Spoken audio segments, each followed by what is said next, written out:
I am also pleased to announce that we are here live at Root Season Oil, and thank them so much for allowing us to share time, space, and energy and sharing their venue with us. I am here with my dear brother Ruler. Peace and blessings. Peace. And once again, we're representing the Warrior class from here in Cincinnati, Ohio.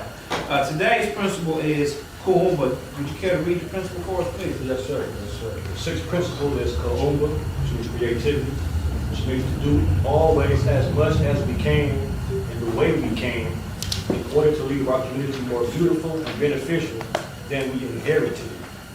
Wow, creativity. Yes, sir. Hey, you want to expound on that just a little bit? What does that mean to you? Creativity, man. Coming up with new ways to get the message out there to the people. You know what I'm saying? We have to attract the youth, more to the culture. Mm-hmm. Pan-Africanism, black nationalism, you know what I mean? Right now, they caught it through the streets, videos, rap, mm-hmm. Which also is a way of being creative. Okay. To attract the youth, you know what I mean? So we just got to come up with more ways, man, to make it more appealing to the younger generation. Okay. Great answer. That's what it's all about, coming down to the babies, man, to the youth. Yes, sir. Definitely. It's a generational on-taking here. We got to make sure that we leave something behind. And that's exactly what this is saying. Make sure we leave yes, sir. Our space that we occupy here in this time and space more beautiful than we inherited. So that the next group of people, when they inherit it, towards the young people, yes, sir. It's better than what they found. That's right. Okay. So they might not go through what we've been through, then, you know what I mean, before. Like I said, generational wealth, that's wealth. Okay. It's something for them. Gotcha. Businesses, skills, trades. Right. Then I heard you mention too creativity. You were talking about the arts. Like, yes, sir. Yes, sir. Hip hop. Okay. The music. The music, poetry. The spoken word is very popular. Okay. Okay. It seems like a lot of those things just come natural for melanated people. You ever feel like that? Oh, no, in a sense, by nature. That drum and that universe. Oh, that heartbeat. Oh, yeah. You know what I mean? Yes, sir. Yeah, definitely. Sense. Okay. All right. And lastly, this principle of creativity. Could you expound a little bit on how you plan to implement that into your daily walk throughout the rest of the year? Yeah, man. Like I said, just by staying in tune with the youth and keeping up with the younger generation and culture. You know what I mean? So you got to speak their language to be able to attract them. For one, they look at us like a bunch of old schools. Right. You know what I mean? Right. We out of date, kind of. We got to keep up with them, man. So I try to stay in tune with the youth and spread knowledge to them as much as I can. Okay. All right. Well, it was definitely a pleasure talking to you, my brother. Yeah, likewise. You were definitely my comrade in the struggle, man. My comrade in arms. Yes, sir. Yes, sir. Put in coming in here, roots and seeds. Every time I come, it's a very beautiful environment. Oh, yeah. Very blessed. It is what we make. Because of these principles, man, we try to, talk the talk, walk the walk. You're definitely doing it. Yes, sir. You're doing it. Nothing but love for you, brother. Right on, bro. All right. Peace and blessings. Peace and blessings. Greetings, everybody. We're at day number 7. I want to bid you Habar Ghani. Imani. All right. Today's principle is Imani. That's the 7th principle of the Nguzo Solid. I'm Chumula Loba from the Conscious Mind Study Group, as well as CPAC, the Cincinnati Pan-African Coalition. Also representing the Cincinnati Citywide Kwanzaa Committee. And I am here at Root Season Oil. We want to thank them, as always, for allowing us to use the venue to gather today to talk about Kwanzaa or the Nguzo Solid. I am here with Marty. Greetings, sister. Greetings. And thank you for sharing your time, space, and energy with me so we can talk about the Nguzo Solid. Today's principle, Imani, you want to read that for us, please? Imani is faith, to believe with all of our hearts in our people, our parents, our teachers, our leaders, in the righteousness and victory of our struggle. Okay. Faith. That's the thing that you don't necessarily see. You just kind of have hope that it's going to happen. And I won't quote the scripture, but y'all know what I'm talking about. So, we want to believe in our heart and in our people, our parents, our teachers, our leaders in the righteousness and the victory of our struggle. So we're going to actually believe even though we always hear a lot of negative things about, where we are as a people, our status, and how we're underachieving on a lot of different levels. But we still believe that we're going to overcome. That, it's definitely is going to come a time when we are going to get our just due and be restored, like we talked about yesterday, through Kwanzaa, restored to where we came from as kings and queens. So, with that being said, Imani, faith, what does that mean to you? Faith to me means just knowing that everything that's going on and that we're going through is for a reason, and that it is going to have a greater impact for us all in the end of it. Even if we can't see it right now, it's definitely for a greater purpose. Definitely for a greater purpose, okay. Great. So is it safe to say that you think the struggle is going to bring about some growth? Yeah, for sure, absolutely. It is. I meet people every day just coming into the store and just not even realizing that there's so many people that is aware of everything that has gone on within us, and just that's growing from that and want to know more about who they are and have faith in knowing that they come from something great and that they are something great. Okay, faith. Okay, and lastly, just principle of faith. Could you share with us how you plan to maybe implement this in your daily walk throughout the rest of the year? I plan on implementing it in my daily walk just by reminding myself that even on the days that I don't have the faith or that I don't feel it, that everything that I'm going through is for a reason, and I'm growing from it every day, and I'm learning from it, and it's not happening for no reason. All right. We gotta have faith, everybody. Have faith. Even when we can't see the end, even when it is at its darkest times, we still gotta have faith and push through. If nothing else, we gotta push through for the Watoto, for the kids that are coming behind us. So we gotta keep the torch lit. We gotta do the next right thing for the next right reason. And with that being said, we are going to bid you guys adieu. It's been a great 7 days talking about the Incluso Saba with the Word class from here in Cincinnati, Ohio. We love you, Ohio. We'll get back at you next year. Peace. Peace.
goddesses were black.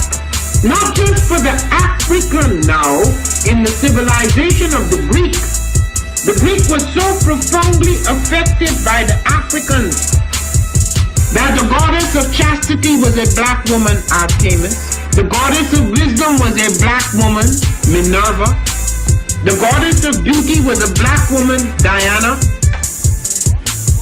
And many of their great mythological figures which were critical to the vision of history, the history of the Greeks in the Odyssey. The woman who draws, who has the power to draw Odysseus and all his crew into her, is Circe, who is represented as a black woman with African features on the Greek vases. The woman who helps Jason win the Golden Fleece is a black woman, Medea. The woman who marries Perseus, the Greek hero, is a black woman. What is a lion without his pride? What is a whale without his pod? What is a monkey without his troop? What is a wolf without his pack? The answer is very simple. They are the same thing that a human being is without a tribe.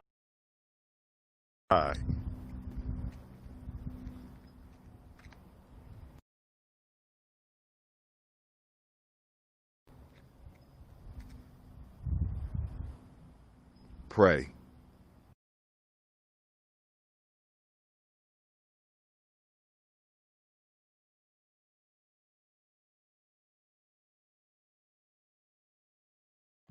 All right, family, I want to welcome y'all here this evening. We have two marvelous, outstanding, and beautiful young people that will be sharing information with us. One of them is not as young as he used to be, but yet he's still pretty handsome, and he's going to share some information. But we're going to have the young lady start off first.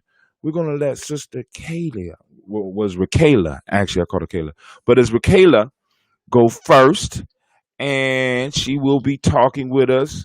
And of course, y'all know, happy Comedic New Year. We are celebrating the Comedic New Year, and we're we're having a good time. So, Miss Kayla, are you ready?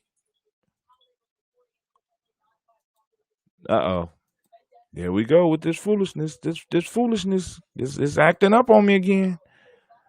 Look, she done ran ahead.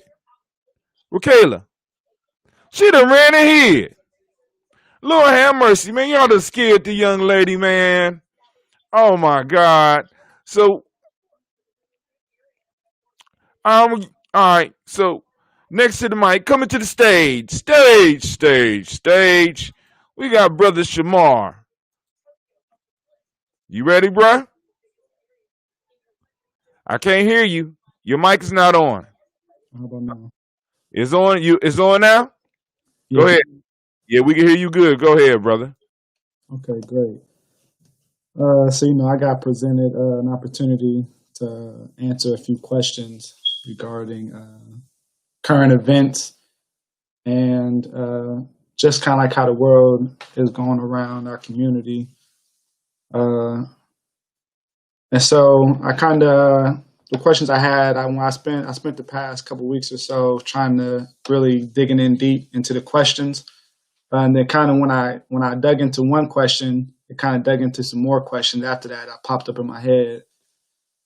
So the series of questions that was gotten that I'll point out the three. It was how COVID-19, how it impacted my life personally and the community.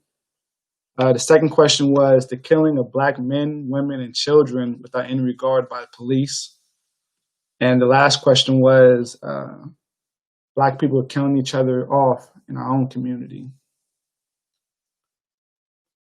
For me, I want to start off with the first one, starting off with COVID-19. Start off how it affected me personally.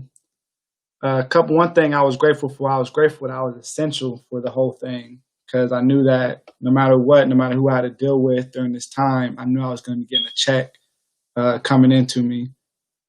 And I was grateful for that because my brother had lost his job. My mom was questionable. She deals with after school programming, so she was on that potential list to not continue.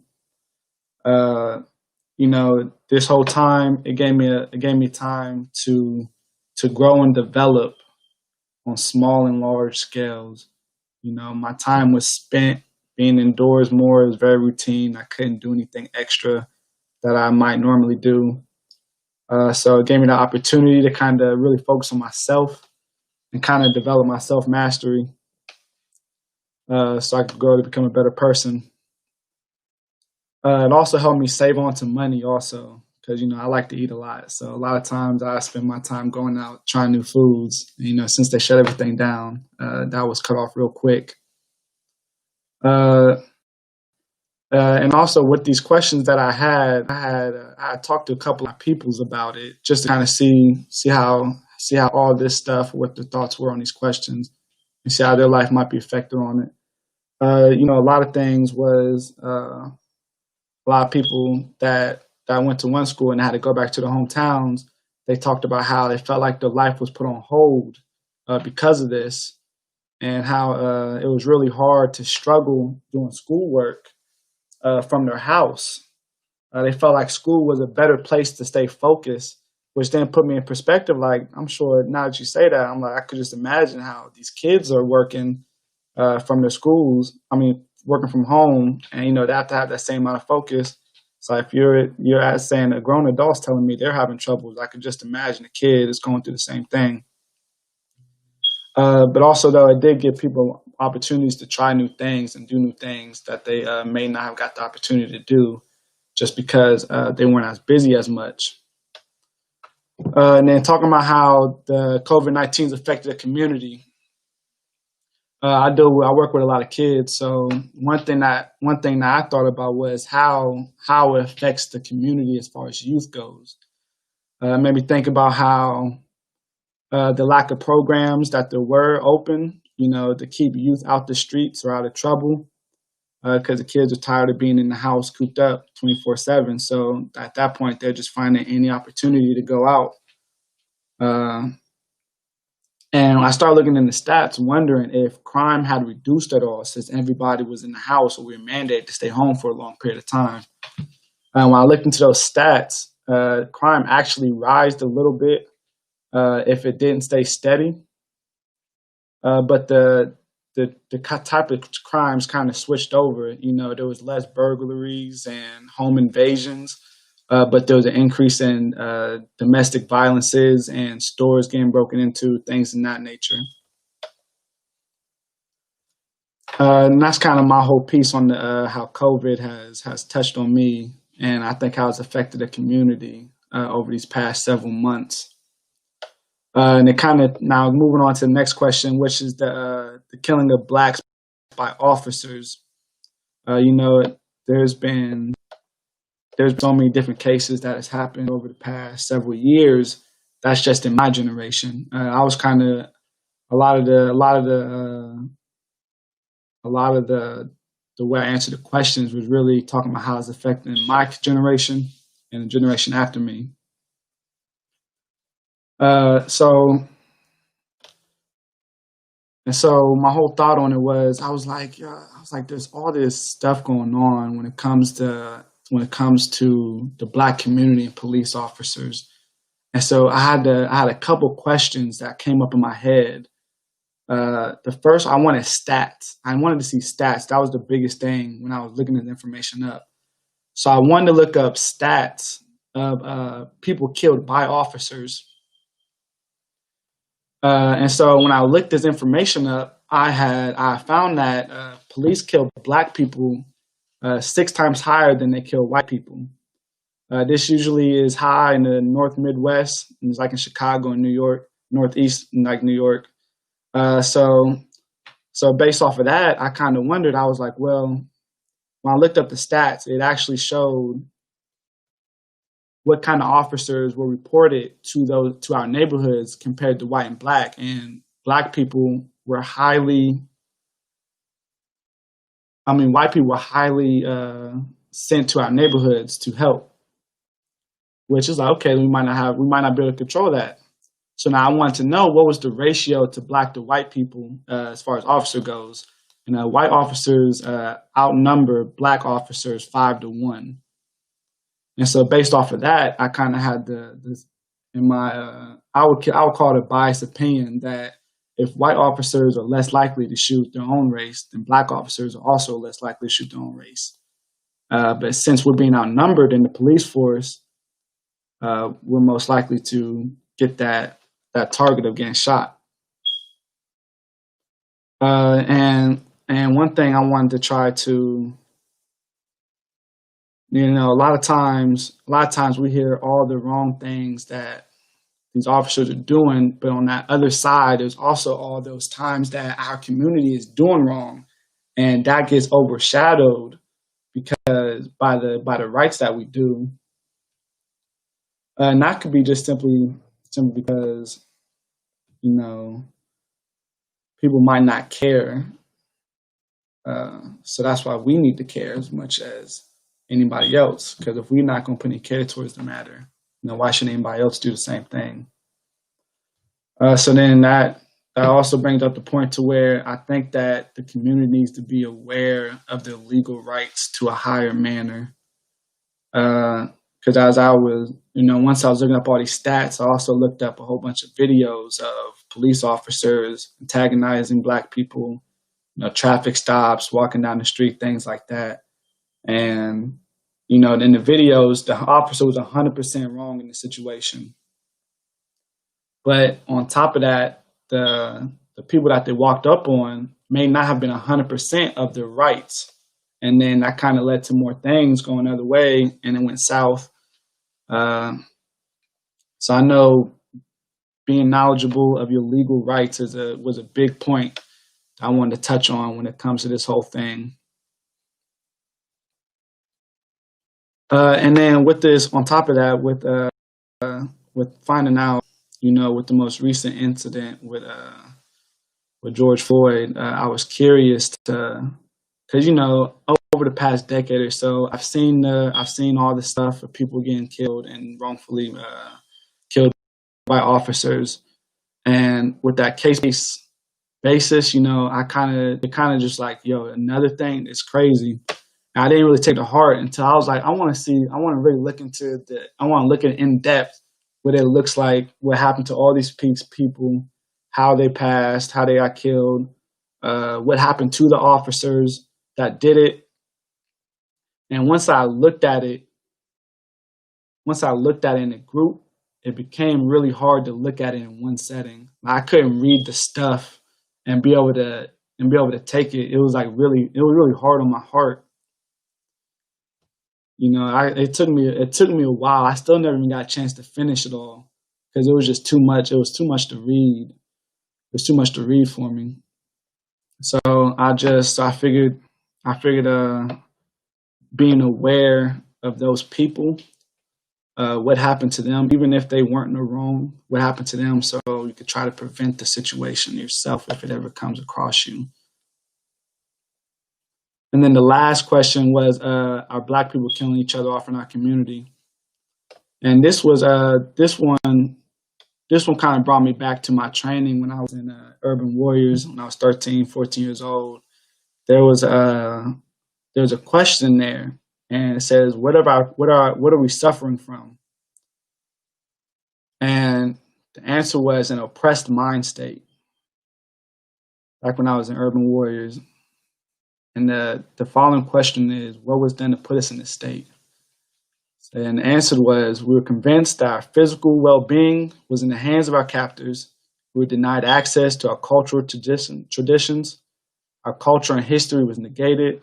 Our captors' history and culture was elevated. We turned against each other with the divide and conquer strategy. And what's the remedy to this? Returning to our source, Africa, living our principles, warriorship, and nation building. Those questions alone, that was the first thing that popped up to the killings in our community. It's been 10 years probably since I really, 6 years since I really looked into those questions. But without a doubt, those were the first things that came up to my mind. So it's kind of like, how do we prevent this? I got asked a question when I was asking some of my peoples about these questions. It was like, well, how do we stop the killing in our community? How do we get the police to help us in our community? And I couldn't think of anything. I couldn't think of a solid answer. Like, nothing was popping up in my head. And so, it's something that I'm actually, and with this project that was given to me, it's really gave me the opportunity to look into it more in depth. Because now I feel like I need the answers now. Before, it was kind of like it's a question that's lingering, but I wasn't really too like, it's kind of, yeah, I understand it's an issue, and I kind of do my thing to help on a smaller scale. But after this, I feel like I want these questions answered, and I want to try to solve them on a larger scale now. So it actually seems like there's something being done for me. That's kind of like what I got from this whole thing. And after all of this, as I was trying to answer those questions, like, I was wondering, like, where's the care at? Because it seems like when it comes to my generation, you don't see a lot of involvement from those 18 to 25-year-olds. If I ever go to an event, the youngest person is probably 30. After that, the oldest is probably 12. So I made me wonder, like, where's the care from the generation? I tell people, this going on, this, that, and third, but they brush it off. They brush it off pretty easily. So my question that came up was there some type of gap in between us wanting to care? Because for me, I kind of just had natural care for it. But was there any real push by the generation before me to kind of say, you guys need to care about these type of things?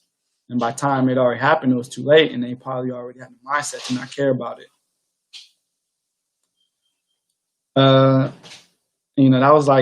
question is still I'm still looking into this whole thing. But it was kind of like the biggest things I want to touch on for this whole project that was given to me.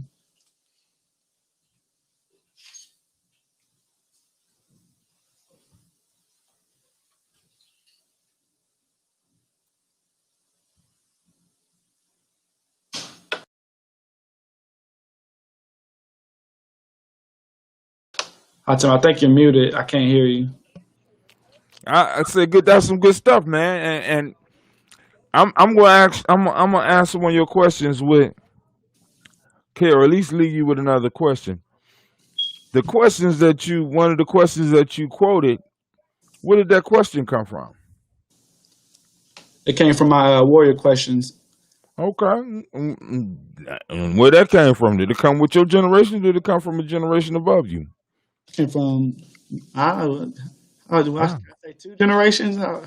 Maybe 2, maybe 3. You know what I'm saying? But the care is there now. But the beginning of wisdom is asking questions.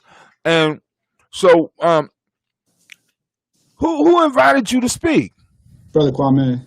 Okay, and Brother Kwame asked you some very specific questions, and you answered them well. With this COVID thing, one of the key pieces we want to get out is, how are you feeling? Mad, sad, or scared, or somewhere in between?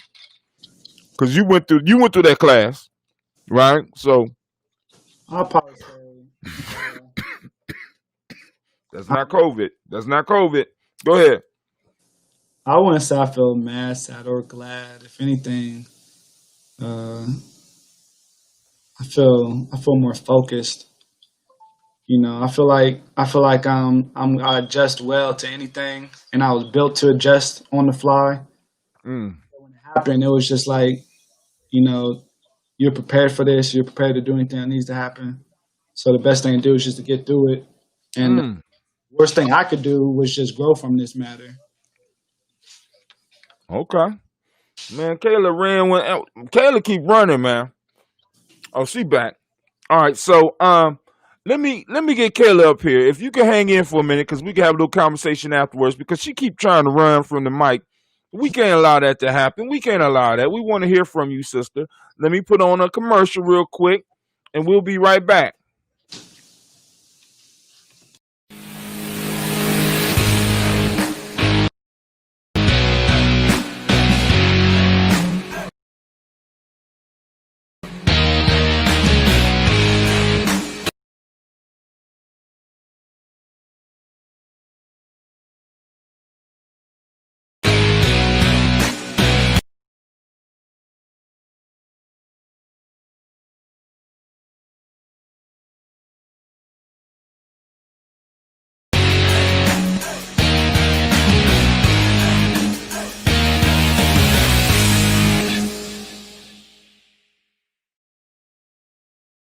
All right, family, we back. And it appears that my screen is buffering. My Wi-Fi been tripping all day, man. I was just bragging about it. But now I want to bring up the beautiful Miss Raquela. What's up, girl? You ready? Turn your mic on. Hi. Okay. The first time I was having some difficulties with my phone. I wasn't trying to like run. I guess you couldn't just hear me. I was responding, but you couldn't hear me. So, Mm-hmm. Mm-hmm. Mm-hmm. um, I still love you. I I ain't gonna, but I appreciate you being here, and because I know it take a lot of courage to do what you do, and then I'm understanding you working, and you got off work and you got ready. Thank you. yeah. Give her a round of applause, family. I appreciate you, and the family appreciate you. You ready? Yes. Okay.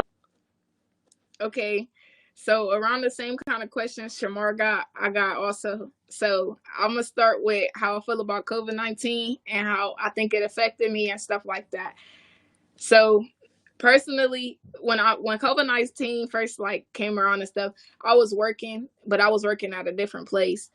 And my mom and stuff, like they were scared for me to continue to work and things like that. So for a little minute, like probably a month or two after it started, I wasn't working anymore. But I didn't like the way it was going because it was like there's no school, there's no work. Then you're just sitting in the house or you're just sitting around. You're not doing nothing that's productive. Like I didn't think it was nothing productive. So I went and I looked for another job and stuff. And now I do work at another fast food place. And it's like COVID-19 changed the whole thing around because before when I was working at a fast food place, it was simpler to like I don't know how to say this to you could be trusted more to make somebody's food or to work without being like how do I say this? I don't know a word for it, but like I work now, you can't not have a mask on, you can't have anything. Everything has to be more. I don't know the word for it. I can't find a word, but I think y'all get what I'm trying to say. Okay, and COVID-19, how I think it affected me other than work and personally, I think I would say it could have set me back. Like it still can. Like as because right now it's summer and I can work as many hours as I want and things like that. But when school comes back, I'm more of a visual learner and I'm more of a person who needs to be hands on and needs like to understand something fully before I move on to the next thing.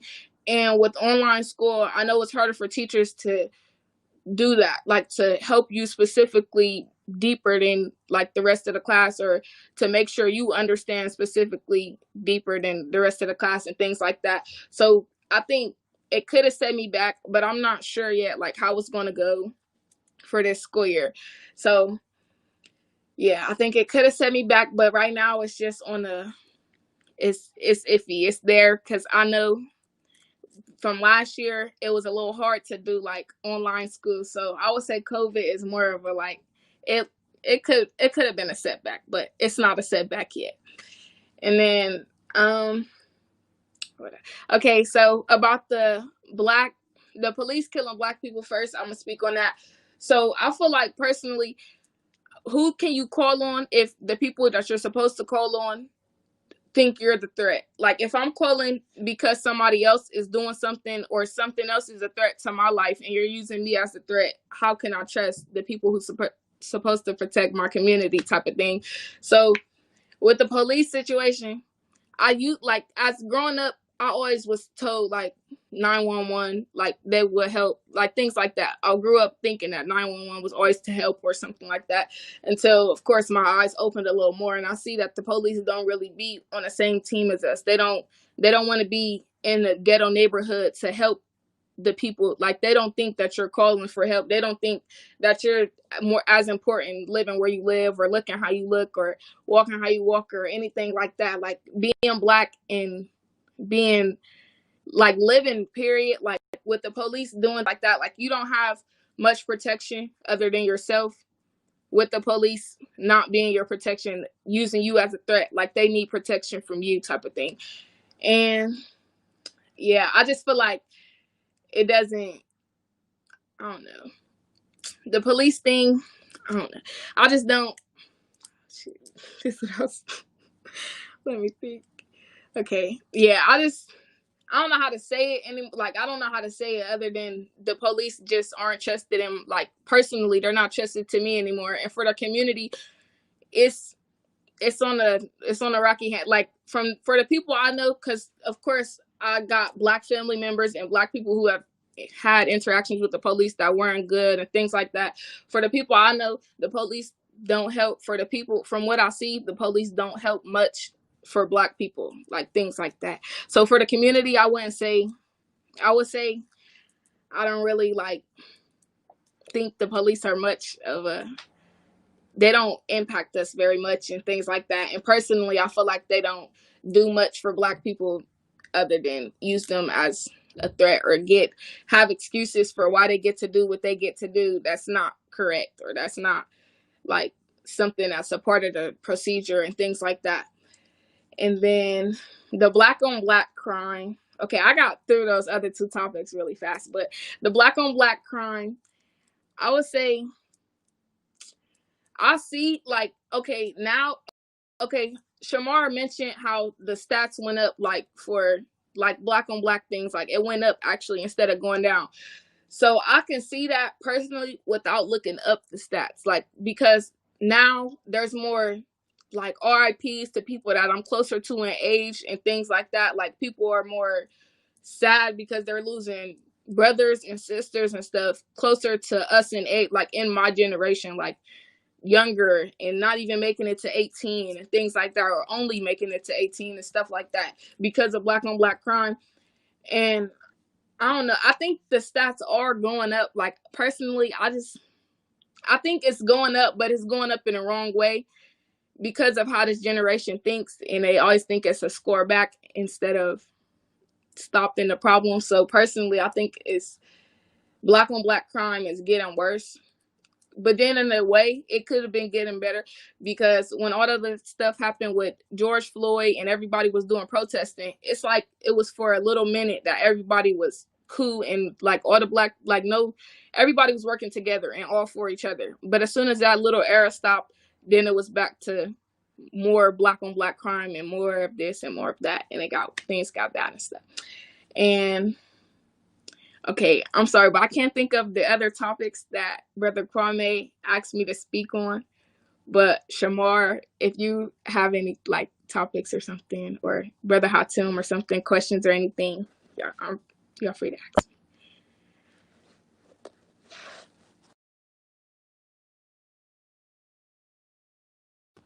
I can't hear you if you're talking. I'll be silencing my mic, man. That's on me. Brother I Hatim, said, can you hear me now? can he hear me? I can hear you. I can hear you. Can you hear me? Hello? Hello? Hold on. It's not you. It's me. It's not you. It's me. Somebody out there in the crowd, can y'all hear me? I can hear you. You can hear me? I can. You can? I can hear you. Okay. Can you hear me, Wakayla? Rah. Okay. All right. She can't hear me. Okay. But you did an excellent job. I want to thank you. I can hear Shamar, but I can't hear Brother Hatim. Oh, so you done blocked me on your phone. Hold on.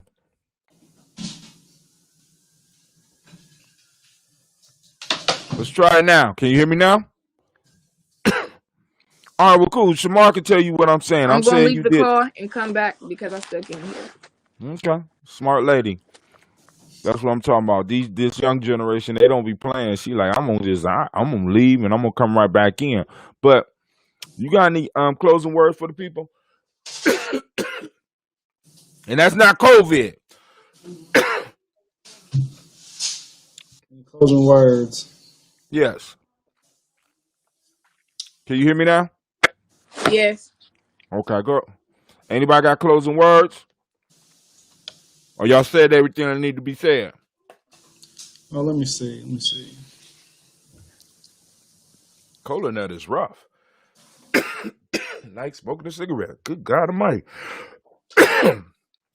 No, nothing really. I guess the biggest thing is uh, how can we get an overall an all around level of care from every community. That's probably my biggest thing. That's just the question I have out there. Because I work hands on. I'm involved with a lot of stuff, but it's just how can we get those outsiders that don't participate in there? Okay. At least talking from my generation specifically. All right. All right. I Rakayla, you got anything? yes. If y'all didn't mind, like I know that like we spoke on these situations, but I want to know what steps y'all think that we should take forward from here. Wait, hold on, girl. Don't you put up. We put you on the question block. You come on now. Don't be trying to verse it on me. But hey, but that's for further discussion in the future. Right now, what I want y'all to do is called ruminate. Ruminate on the question, right? Because the beginning of wisdom is asking the right questions. Brother Kwame asked y'all questions and got both of y'all thinking. And I want y'all to continue rolling these questions around in your mind, and we can have further discussion at another time because we want to mainly get y'all to present to the community. And then we could talk about it in private because both of y'all got my numbers, and we supposed to be we're going to have a Giammi tribe call, even though you don't be coming around like you used to. Kayla done fell in love and she done just kicked the whole family to the curb, but that's cool. I ain't hating, but yes, I am. I'm hating. But anyway, I want to thank y'all. I appreciate both of y'all. I love both of y'all. And if there's anything that we could do for you, because y'all really came through for us, I would reach out and let me know. Hold on, we got Mama Lona. She sent y'all Shamar. Can y'all see the messages up on the screen? All right, just the ones I post up. Can you see the ones that do y'all have a I can see side it. screen where y'all can see all? Oh man. All right, so family. What we're about to do now is we are about to go into the private room. The link should be up on our Facebook page for you to join us so that we could go and watch and discuss a great and mighty walk. If either one of you want the link, just hit me up and I will send it to you. Or you could go to Giammi Journey on Facebook and it should have posted up about 7:00. All right? Y'all straight? Okay, sounds good. All right. Peace. Peace out.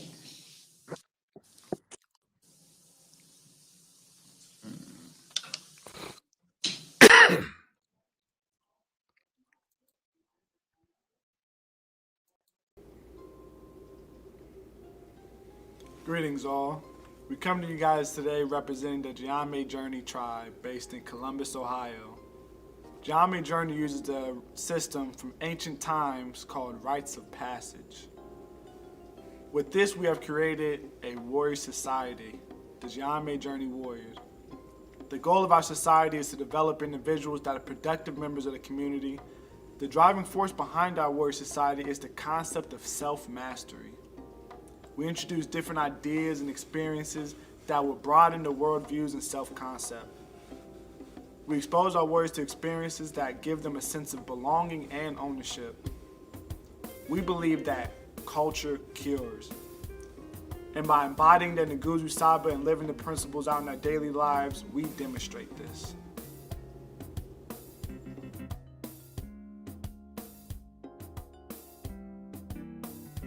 From interviews to performances from our warriors, I present you Giammi Journey.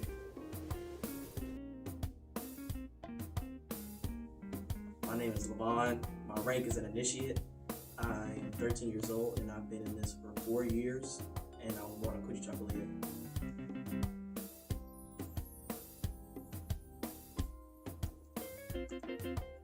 My name is Idris. I'm an initiate. I was 15 and I've been in Giambi for 5 years, and I was born on UG.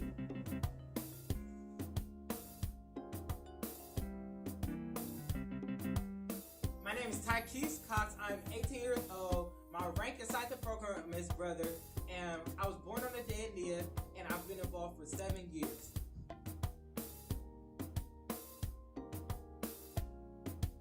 My name is Andrew. I've been a part of Giambi for 5 years. I'm 18 years old. I was born on Coochie Chocolate, and my rank is brother.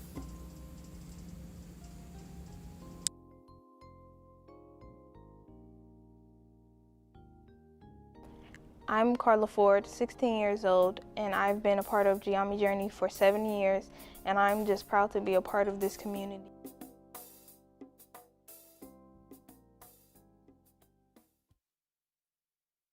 Tykees Cox is a spoken word artist and a motivational speaker from Columbus, Ohio, who is on a mission to uplift the spirits of Black boys and young people all over the world. Tykees' passion is to speak about purpose and nourishing the spirit, mind, and body. Tykees believes his message can reach all people.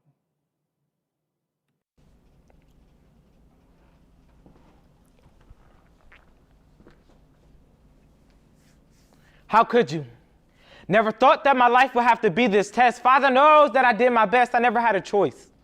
Or the reason on why my mother left a boy without a mother. And a deadbeat father, no one to look me in my eyes. Father, was it your pride, my mind? My mind twisted just like my reality. I hate you. I love you. I hate you because the only thing that I can feel is this hurt. Never this over-consuming rage. Is there something wrong with me? Do I need to reevaluate my picture? I feel my heart quake.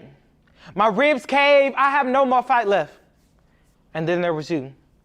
Showing me the right way. My spirituality will never be the same. Thank you for showing me the feather to let my spirit free. My foundation stands strong just like my purpose. My journey is more than a walk in the park. My spirituality is stronger than what you deem it to be. I am G. Ashe, Ashe, Ashe.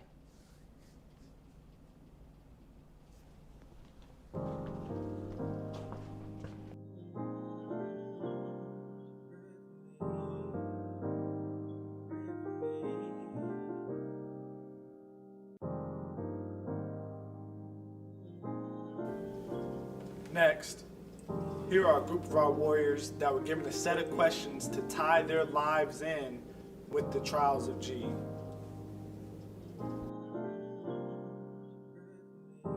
Who am I? Who am I? I am a warrior born for greatness.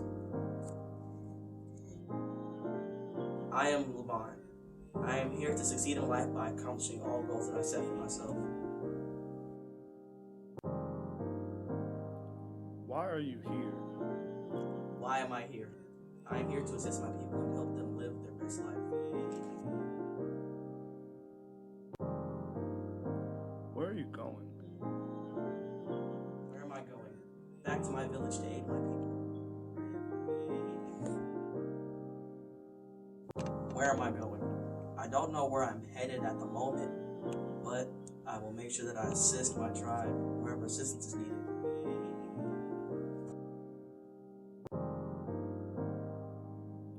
What is your purpose and mission? What is my purpose? My purpose is to lead my people to greatness. Who and or what do you need to get there? What do I need to get there? I need to have a healthy mindset and determination to know I'm not alone. What do I need to get there? I need my family to help me go where I need to go. How will you know you've gotten there? I will know that I've gotten there when all is settled and done and my people are at peace. How will I know that I've gotten there? I will know that I've arrived when all of my goals have been achieved. And what ways did G exemplify the Nguzo Saba? G showed Kuchakalia when he hanged on for dear life when he was getting mugged until the Name people came and rescued him. He also showed self-determination when he had to strip to get the feather from the phoenix, as well as when he came back from his journey to save his people at his tribe. Who are you? I am G.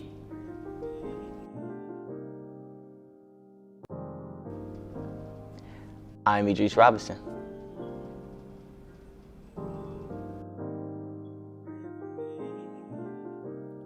Why are you here? I am here to guide my nation to greatness by developing my spirit, mind, and body.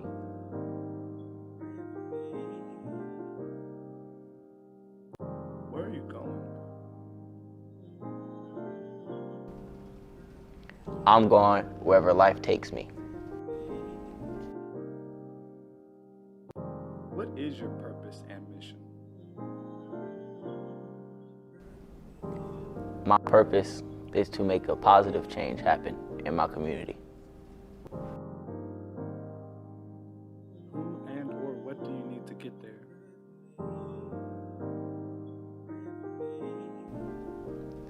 I need people on the same path as me, as well as people I can trust.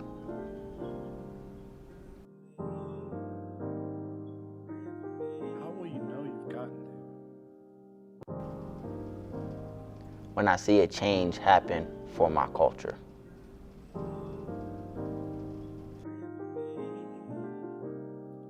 Why are you here?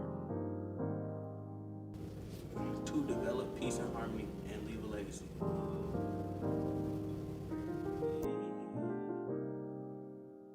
Where are you going?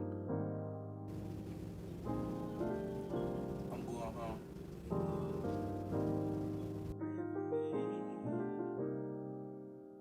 What is your purpose and mission? To guide my people before the world destroys itself.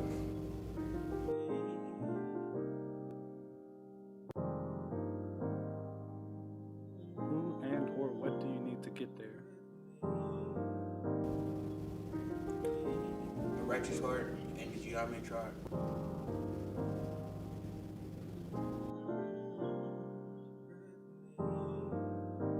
How will you know you've gotten there? It will be paradise.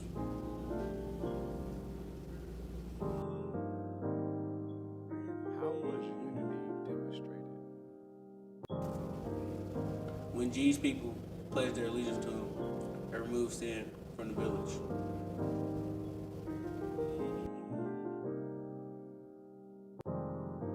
How did G exemplify self-determination? When he rushed the Phoenix, even though he was in pain, he kept going.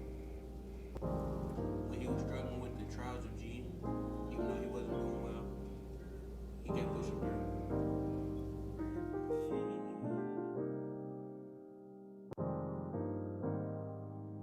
How was their collective work and responsibility? When the village trained to protect the rest of the tribe from slave raiders.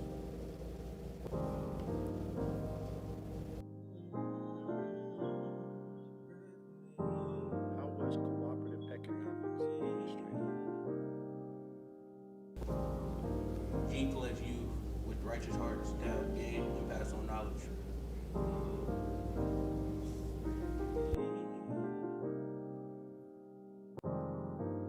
In which way did G show purpose? G was dedicated to developing himself through his relationship with the Creator.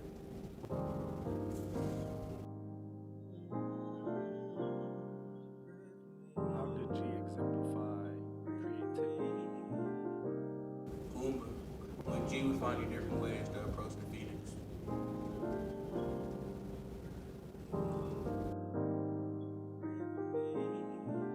How did G exemplify faith? Imani, he kept faith in what the elders have taught him and used his fear to fuel him instead.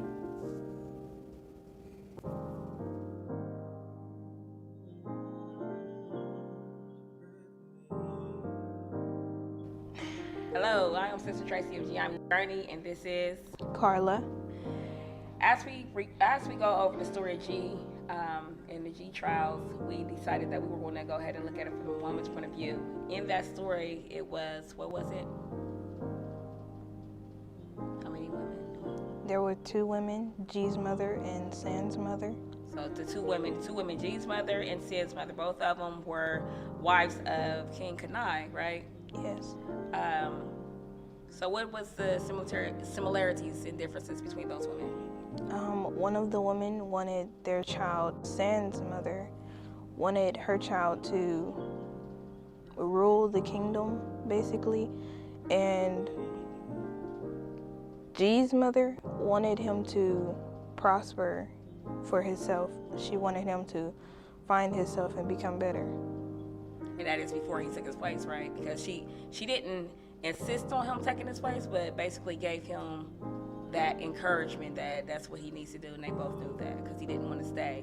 What else can you tell me about these women? G's mother was kicked out of their community years before, and G's father never talked about the mother for some reason, and Sin's mother was always there for Sin, but never really liked G. Can you explain why she didn't like G? I don't know why she didn't like G, but I think it was more like her husband and son didn't like G. They were more against G than with G, so it would be weird for her to be with G. Okay, because when I read it, I just felt like there was an intimidation going on because it was G's rightful place to take over the kingdom, where she wanted her son, who really didn't have that power, right? Yeah. So what happened? Like, tell me a little bit more about the women. G's mother was more wise and more like she wanted the best for her son than what someone could just provide him for his happiness to just be there for a moment. For some reason, it reminds me of the unbalanced passions. What are the unbalanced passions? Fear, envy, pride, greed, sloth, lust, and anger. Right. So, what qualities Sin's mom exhibit? Pride, greed. She and Sin and Chief Connive, they seemed like they just wanted money and to be greedy, and they really feared losing their place, like their higher place. So then we might as well throw the envy in there. Why were they envious? They were envious because G was in line to be chief. Okay. Anything else? Any other unbalanced passions that you've seen in them? Anger. Who was angry? It seemed like it was mainly Sin who was angry because he felt that it was unfair that it would automatically be going to G because of the tradition. We understand that Sin's mom, from what I'm hearing you say, is that she exhibited all the unbalanced passions, but then there was also G's mom. What qualities or principles did she possess that you seen or noticed? G's mom had self-determination because she was determined that she was gonna she wanted better for G. It wasn't just like she wanted him to be materialistic. She wanted him to know himself and know his surroundings. And she also showed Imani, which is faith. She had faith in G that he will always make it through whatever he was going through. He could always overcome it. Okay, when you said self-determination, what principle was that? Kuji Chakalia. Kuji Chakalia. Okay, Kuji Chakalia. Yeah, I mean, as I read the story, it was definitely that. And then also, I couldn't help but to bring unity involved because on a humbug, for lack of better words, they were able to be reunited where they didn't grow up together. She was kicked out of the kingdom, right? So I would definitely include unity in that one.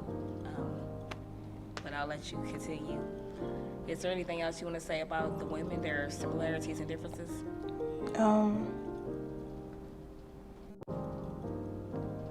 I feel like they have way more differences than similarities. Like, their differences is a similarity is they both wanted they both wanted good for their sons. The difference is the kind of good that they wanted for their sons. One of them wanted, like Sin's mother, she wanted her son to be greedy, like want money and, all these things that is just, it's not really happiness. But G's mother wanted for him to be happy and know everything, I will say, like you were just saying, Sin's mom was really embarking the unbalanced passions on her son because he was too prideful, greedy, and all those unbalanced passions. Where G's mom was really encouraging your principles to be incorporated in you, and you to build off of yourself and build yourself up from the principles. That's what I'm hearing you say, and I agree. When I read it, I really felt like G's mom was building her son up into manhood, even though she couldn't guide him there.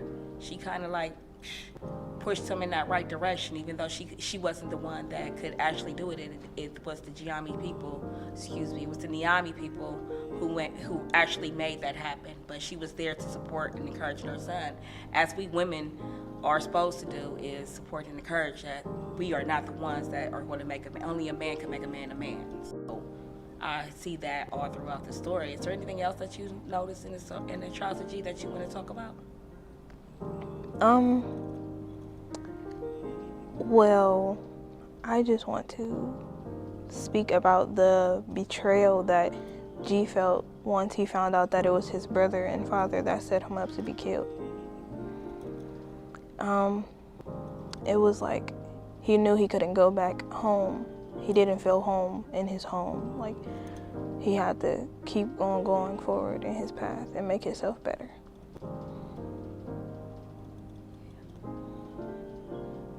Is there anything else you want to say about that? How did you feel about that? Were you able to relate to it any kind of way? No, not really. It was sad because, that's your brother and that's your father. You should always feel like you could trust them. And then for Connive to be the chief, it's like, if your son's not comfortable around you, who can be? Who can trust you? So I want to thank you for your time and your effort here today, Ms. Carla of Niami Journey, and I appreciate you taking the time out to really explain your perspective of the Trials of G, and I'm really proud of you, and I just want to let you know that I don't see any other youth ladies up here, and you made the courage yourself to do this, so I really do thank you for coming and participating. Again, I want to introduce and re-acknowledge Miss Carla from Niami Journey for coming here with us today. And I am Miss Tracy of Niami Journey. And again, we thank you for taking time to listen. Ashe. Ashe.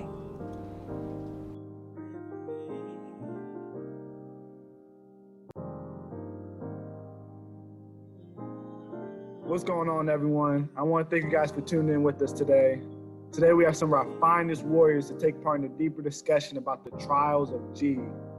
The Trials of G is a story and birthplace of the Niami people.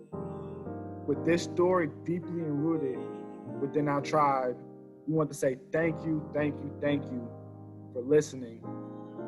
Now we're going to go ahead and jump into our discussion. Stay tuned and enjoy.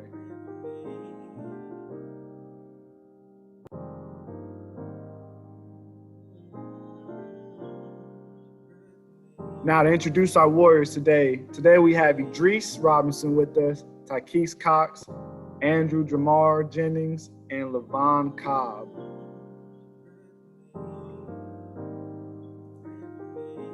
For our discussion today, we have a series of questions that the warriors are going to be answering. One being, how would you have felt about the betrayal of Chief Connive and Sin? How do you plan on guiding your people? How would you approach the Phoenix? And what's next? Andrew, my question to you is, how would you have felt about the betrayal of Chief Connive and Sin?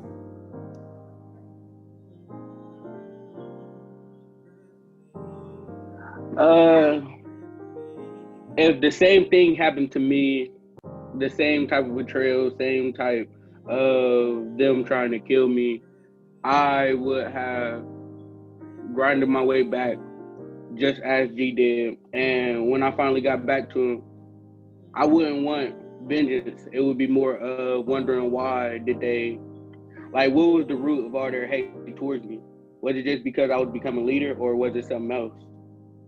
And I would try to figure that out. And when I did, I knew they wasn't going to be good for the village, so I would have just sent them away. I wouldn't want them staying under my leadership because they don't deserve the same things that they didn't give me. Even with getting that understanding or that clarity from them, if it was something that, in a sense, to where they felt like they were in the right, do you feel like your mind would change even if they gave you a good reason to do what they did? No, I wouldn't change my mind based on their reasoning, no matter if it was good or bad, because at the end of the day, they still tried to kill somebody who was of their family, who was of descent, even though it was my half brother and it was my father who did it.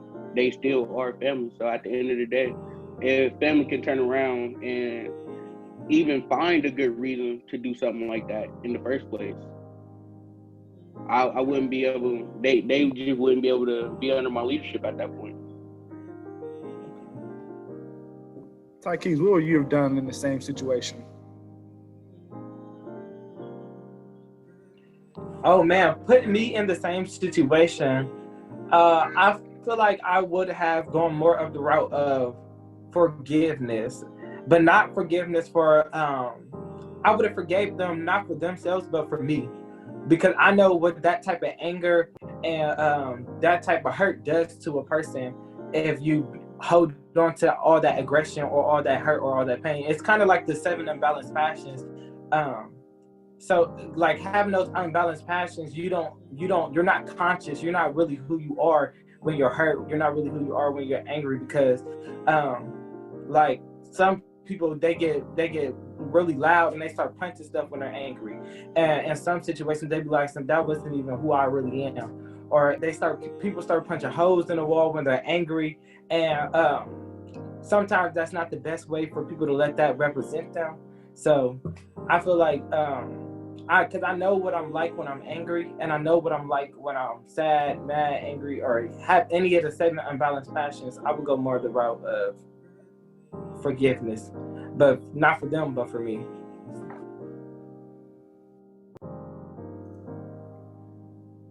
So just so I get an understanding, you're saying you would try to forgive yourself for their actions? No, so what I'm saying is I would forgive them for their actions, what they have done to me, so that I don't have to deal with that hurt. So I'm not letting that hurt consume me. I'm not letting that hurt build up inside of me. I'm letting it go. And that's what I mean by forgive them. I'm letting it go. I'm not forgetting what they have done to me, and I don't believe that I would let them still be a part of my village, but I'm not going to let them have that one up over me. Like have that level of like okay, you're still impacting my life, and it's been 10 years now, and I can't move forward. Okay, that's a good point. Definitely control of emotions is something that everyone should try to focus on, because eventually when you let your emotions control you, you lose your train of thought. That's why for a lot of people that know me, they know I don't really get upset. I don't really show a lot of outbursts or emotions, in a sense to where they're like, how are you always so calm and in control? Because I know for sure the moment that my mind is not in control of what I do, anything can happen. I want to be in a situation where no matter what I do, I'm in control of Consciousness. That's like Right. the consciousness, the first step to being great, being conscious. First step to being great is conscious. All right, in the trials of G, there was a point in time where G had to confront a phoenix. Once G was betrayed by his father and his brother, the people that tried to kill him sold him into slavery, and eventually G was saved by the Name people. And this Name people had their own process for becoming a warrior that started off when they were just little kids. But at this point, G wanted to partake in this process, but he was an adult. And so with him being an adult, this journey for him to become a warrior, a Name people, it took 16 years. And after his 16th year, he sat down with his mother and had the conversation about him returning back to his village and claim the heir that was rightfully his. And in front of the council and elders, in order for him to return back to his own village, G had to take another trial, which was retrieve a feather of a phoenix. Now, this process took very long. It took 3 months to find the mountain where the phoenix was, and another 3 months to actually find the phoenix next to self. Now, the issue with this was, in order to retrieve the feather, you had to have a pure heart. And if you didn't, you would die from just the sight of being caught by the phoenix. So G then eventually tried to wait. He tried to come up with ideas to try to retrieve the phoenix. He tried to wait for the phoenix to go to sleep and just pick one out of his nest. But the issue was the phoenix never slept. And so my question to you, Levon, is how would you approach the phoenix to retrieve this feather? Me personally, since I know that you can't really sneak up on something like a phoenix, and on top of the fact that you have to have a pure heart to get the feather, I would do just as G did, and instead of trying to sneak up on him, just go straight to the bird and ask it. Personally, like, can I have one? Like have the conversation that he had and try to make it as straightforward as possible, because knowing that you can't sneak up or try any other way besides going up to the phoenix would just give my answer right then and there. I would just ask, and if it was a no, well then that was all there was to it. I wouldn't be able to live because the phoenix would have had the sight and saw me. Would you not have been scared from just approaching it, or would you just go in there like, you know what, I've been this far, I've done all this, I have nothing else to lose at this moment except to go forward? Pretty much, because like once you're already this far into it, like 3 months finding the mountain and the nest, it's just like you might as well go straight for it. Definitely. I don't know if I would have went straight into it right away. I probably would have tried to watch it out just a little bit longer. That's just me personally, though. All right, for the next question I have for you guys is, how do you plan on guiding your people? Throughout your guys' interview process, one way or another, you guys spoke about how you want to guide your people somewhere, find a change in your community or culture, or kind of lead your group of people to a positive direction. So once again, the question is, how do you plan on guiding your people?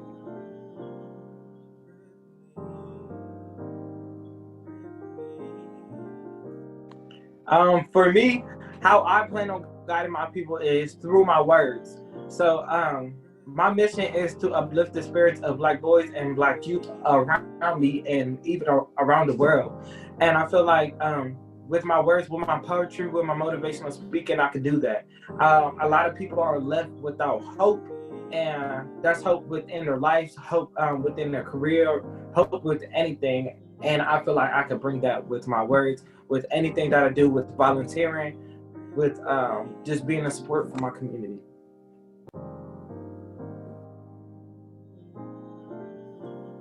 Thank you for that right there. Who do we have next that wants to answer the question on how you plan on guiding your people?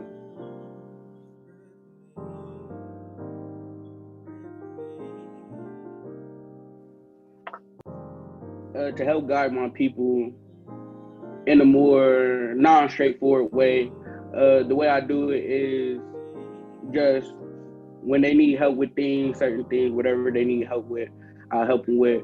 But another thing is, I don't like seeing my people in harm's way. I want to lead them out of harm's way because there's a lot of things going on in the world right now, and it's not really doing too well for us. And to help guide my people is just having their back whenever they need it, having whatever they need, whatever they need. If they need to talk, I'm there. If they need to help somebody move their house, I'm there. Help my people with the little things too is how I guide my people. You made a really good point there. You said something I really like. What I heard you say was you want to assist your people in a direct, indirect way to where it doesn't necessarily mean you're going to be in that leadership position to guide them, but you're going to rather assist the person or assist the people that are going to help also lead those people, because leadership position is not for everybody. It doesn't mean you can't have your own times to be in leadership. So, and definitely it could always start in the community. That's one thing we really have to touch on, especially as youth. There's not a lot of youth involvement when it comes to developing and enhancing the communities that we're a part of. You see more self-destruction than improvement when it comes to people from our generation. Thank you for that, Andrew. Idris, how do you plan on guiding your people? To be completely honest, at the moment, I am not sure, but I know going through my journey, I'm probably going to find out a way to contribute and guide my people. Definitely, I completely understand what you're getting at. Everyone has their own process, and not everyone's built the same when it comes to taking their people in a certain direction, in a positive direction. And not everyone's going to have the same role when it comes to that either. That's one of the most important things you must know. But once you figure it out, though, you have to buckle down and try to enhance that skill to try to guide people and develop that self-mastery, whatever craft you're going to use to get to that point. All right, thank you for sharing that. Levon, in what way do you find yourself guiding your people? I probably would just say that if any of the people had an issue, I'd be there to resolve it. If we have problems with others, I'd be able to try to resolve it as peacefully as I could to make sure that I keep the village people in mind. It will be less of a leader and probably more of someone that can assist anyone. Okay, so you rather would do conflict. What's the word for it? Resolution. Conflict resolution. See, you know exactly what you wanted to do. I didn't need to say, and that's an important thing. Because conflict resolution is something that it can be very hard for a lot of people to handle, just simply because, like I said earlier, a lot of people don't have a handle on their emotions, and because of that, they find hard ways to think things through and to process a proper way to handle something. And conflict resolution is a great way to help knock that out and help grow people's consciousness and be more in tune to what they're doing and how to think. So that was great. I want to thank you again for that. You guys had some great insight on ways to help further our community in your own way, especially coming from youth. It's very insightful to see that we have some people out here really trying to do good for their own people.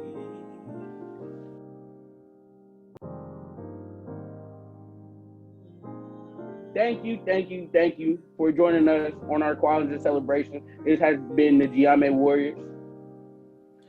And yes, we cannot stress it enough. We are so grateful for you guys tuning in and watching us throughout the entire time. Give a pat on the back and a round of applause for you tuning in and supporting these Giame Journey Warriors. We are youth. We are coming up in our community.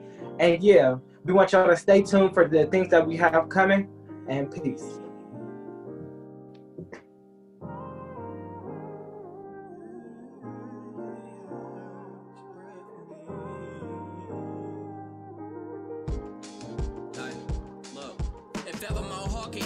damage that I've endured, I can promise you the passion I have for people is pure. The elevation, I'm sure, possessing the final cure. For the blood that I've been shedding is seeping out of my pores. What's the cost I gotta pay in this living to be adored? Instead of going through these trials full of issues and be ignored. Like eagles, I wanna soar over mountains and see another view. Come back and take a look in the mirror and see another you. Hell, I just wanna work until I prevail and find success right in the midst of those